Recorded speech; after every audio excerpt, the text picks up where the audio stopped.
AD out, and he made the most of it. He scored all of his 20 points before halftime and added 3 assists and 3 blocks. He was also a staggering plus 38 in the game. Kuz, never lacking confidence, wasn't surprised at his results. Just having more opportunity, that's just the thing with me.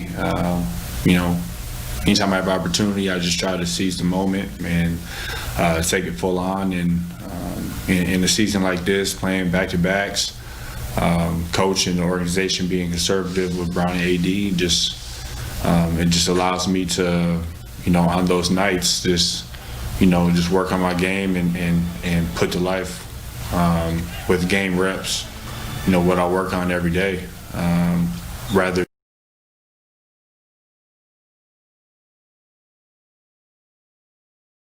than, more so when they're playing and, we play a different style of basketball. The game is just slowing down for him. I mean, his ability to score the ball, we all know about that. His shot-making ability, either guarded or unguarded. But what he's done this year so far, and what he did through our short training camp, and what he did actually, later in the postseason, you started to see the extra pass. He started seeing plays happen, and you look at the pass that he had to KCP in transition tonight. You see the dump off that he had to Treyas for a dunk. He's just starting to make plays and see plays, that he didn't see, in his first couple of years, and that's all part of growth. I mean, he's in year 4, and the game is just slowing down tremendously for him, and he's going out there and just playing the game. Speaking of growth, look at the numbers here for Kuz, stepping up as a starter versus off the bench. This, of course, is for the last 2 seasons. That mentality, guys, it's not something that is easy. You certainly have to find it, but it's something that Kuz has been able to do. Big shot. And he's taking full advantage of it. First of all, it boils down to confidence. And we know Kuz got more confidence than everybody in this room. And so when you have confidence like that, it comes out in your game. And when you have your teammates backing you and saying, hey, you need to do this and this, it gives you more confidence, which we all know Kuz doesn't need. But it carries over to the court, and you can see it, the way he's playing the game, the way he's passing the basketball, the way he's having a little bit of joy. If you look at him now on the court, it seems like he has more joy. His body language is like a basketball player who's enjoying the moment. Sometimes winning the championship can take a load off the thing. No question. I mean, we all come into this league with talent. And the one thing that Kuz has learned to do, especially the last couple of years, he's learned to learn from the best. And he's learned to recognize where he is. The Lakers kept him while guys like Ball and Randall and Ingram left. We talked about how he's had to overcome some injuries. But I think the one thing that I like about him lately is that he's learned how to learn from LeBron and AD, recognize, okay, wait a minute, this is a whole new operation than what I came into. So, it's hard when you have talent and you just want to burst out. He kind of just took it easy, learned other aspects of the game. You were just talking about how you couldn't believe how he had 3 blocks in the game, learning to share the basketball. So, yeah. And now he sees what his potential really is going to be in the next couple of years if he just keeps on, playing the way he's playing. And guys, this isn't something that just started this season. It's not something that developed in him over the shortened off season. I think we started to see this growth from Kuz during the bubble, which really paid off. As you mentioned, he then becomes a champion. At what point in your career did the game start to slow down for you, and what that feels like? People don't always understand when you can read and react and play the game that way versus it coming so fast and just being a little bit more so. For one player, what is that feeling like? For me, it took about 2 to 3 seasons for me, because people don't understand when you come into this league, a lot of these guys come in, they are the man immediately. When you have to come in, you have to sit behind the man, and you sit there and you have to learn from there, and you have to understand they are the priority on this team. They get all the plays. Sometimes it's kind of hard to figure it out, because most guys who were drafted in the first round were the man on their basketball team in college, so they're not used to being second fiddle. So now you got to sit back and say, how do I figure this out? And sometimes some guys are smarter at figuring it out. Some guys it takes a little bit longer. And for Kuz, I think he's been that guy who's like, oh, I got it, and then he loses. And I got it and loses. It just hasn't been consistent, because we see those games where he can step up and be the man. And we see those games like, oh, he looks like he's a little lost. But I think now that he has that championship, is giving him that confidence to go out and just say, "Hey, man, I got my championship. I got my new contract. Let's just ball." The game you've talked about it. You were the #1 pick. I was #1 pick, came in with tons of confidence, and Kurt Rambis beat my ass in practice so bad, I had to go sit over there for a couple years and learn how to play the game because it's more than talent. Yep. It is, 82-game schedule. It's how you practice. It's a lot of stuff combined, and a power forward in college is not the same as a power forward in the NBA. So I had to learn how to become a small forward and wait my turn. So, yeah, I mean, and Kuz is doing the same thing. And then you get to a point where you start peaking around 27 years old is where you really start to kind of get it. You've been through some things, and then you got, what, Rob, 7, 8 good years left. So hopefully. Yep. So, Hopefully. yeah, it's perfect timing for him. And Kuz is only 25. Exactly. But like everything, we want it like instant oatmeal these days. And for Kuz, the way his career started, always having the ball in his hand and being able to do what he did, to then LeBron James said, hello. Yeah, it's weird because if you think about it, he steps into this league, they're just freelancing. Nobody's expecting them to win.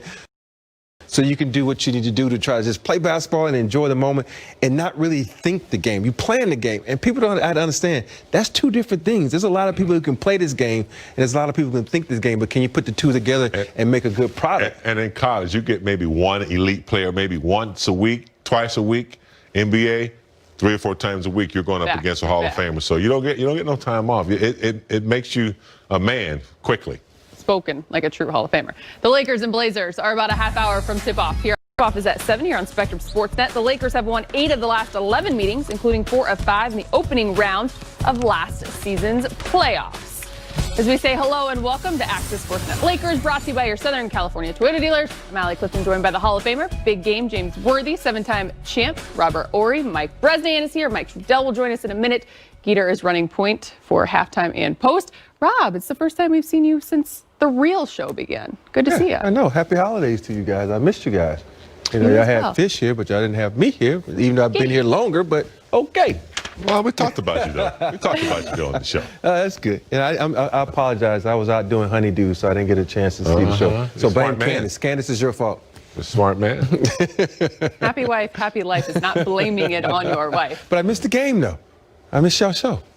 It's all right. Okay. You can get caught up here. Okay, You don't record it? Thank you, big game. I'm not in that day and age where I can record stuff. Okay. How old are you again?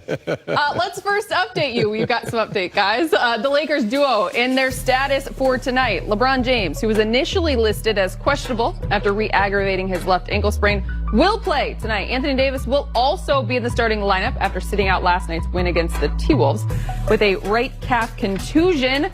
So both LBJ and AD are playing. LeBron said if he's ready to go, he will be out there. Are you surprised to see him take the floor tonight, especially with a back-to-back this early in the season?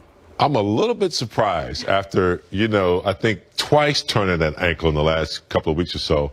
And then AD, with his calf, we talked about that last night, how that could be,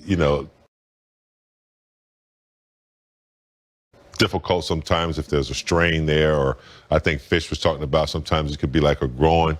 So with back-to-back, I'm a little bit surprised, but, this is what the champions do. If they can play, if they feel like they're at that point where they can go, maybe that's 90%, maybe that's 95%, I don't know. They're giving it a shot, so they're leading by example. Yeah, I'm a little shocked, especially, this early in the season, tweaking the ankle twice, and I think he's playing because, you know what? I feel like he's probably not in playing shape yet. He's because we know he didn't play that much in preseason, so he's trying to get in and out, and knowing that they back-to-back and have tomorrow off more than likely, and so he's just trying to get that conditioning so he'll be ready down the line. He's also someone that's very aware of what he does against other teams. He's pretty good against the Blazers, guys. 28, 9 boards, and almost 8 assists a game for his career. Yeah. I mean, and he realizes he's got some newcomers, and LeBron's a true leader. He's realized, maybe I just want to play, maybe limited minutes with these new guys, keep that cohesiveness going. So there's a variety of reasons why he may be playing, but he's playing. So did Carmelo make the trip? He did not. He did not make the trip? We're actually going to get into that in just a minute. That's why he was going to play. He want to kick his boy's butt. And there's that. I also think, though, you guys make a really good point. If he feels good enough And it's early in the season, Rob, as you mentioned. Getting in shape, the games early on, especially you got new faces. You're looking to build that foundation. It's important to be out there on the floor. Yeah, you got to have some cohesiveness going on in this game. You think about it. He's playing with 3 guys that's playing a lot of minutes that he hadn't played with before. He's getting a little rapport with Gasol, so he's doing that. But I still want to see him get a better rapport with Harold, because Harold is a great roller, and they're trying to get that little relationship going there. So he's still learning those guys just like those guys are learning to play with him. You may not have been watching our show, but you've been watching the game. Good to see. I watched the rerun. Let's get you live to Staples Center. We got some more updates with Lakers reporter Mike Trudell. Lake Show looking to win their 3rd straight. What's the latest, Mike? Hey guys, what's happening? Well, the latest, Sally, thankfully you covered, is that LeBron James is going to play. It's something I've always appreciated about him, and I thought the narrative probably skewed too far in all the preseason talk about how many games potentially he and AD may miss. These guys do want to play. Now, if there's a legit injury, like AD had with a calf contusion last game, and that, sure, they can take the precautious route, but LeBron James is going to play if he feels capable and healthy of playing, and we're going to see him on the floor tonight. Now, there is one other player, though, basically the Lakers' 3rd MVP candidate. You can find out who that is when Frank Vogel answers the question about who's in and who's out momentarily. Anthony's going to play. LeBron is going to play. His ankle feels fine, and so he'll be in. And Alex is not going to play tonight, but not because of the wrist. He's not playing because of the league's health and safety protocols. Okay, is that all you can say about that, Frank? Any follow-up with Alex and sort of how that came about? Forrest Gump, that's all I can say about that. Got it. With the matchup with Portland last year, a little bit of a different team. They added 2 wings in Covington and Jones Jr. Just wonder what you've seen on them from tape, and if you've seen that makes them any different as an overall team.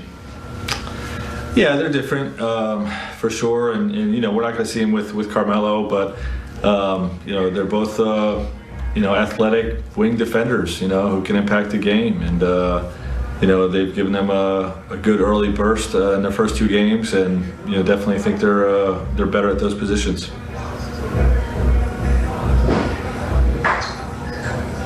Dan.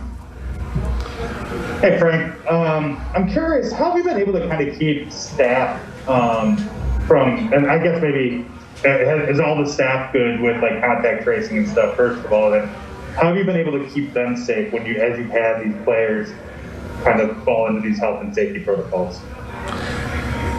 Well, everything we do, you know, at work, so to speak, or in our travel party and everything is designed to, you know, not only keep us safe from the virus, but you know, to protect us from, you know, quarantine, you know, situations. You know, if we're not following the protocols, and you know, and a staff member is in close contact with someone, then you know, they're going to be subject to a potential close contact quarantine.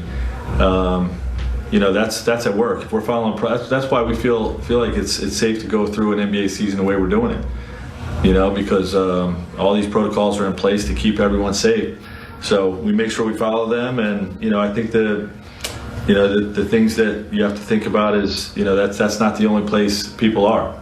You know what I mean? If any of us has a situation where a family member tests positive or something like that, you know, we could all be subject to that type of close contact quarantine. And but in terms of what we're doing at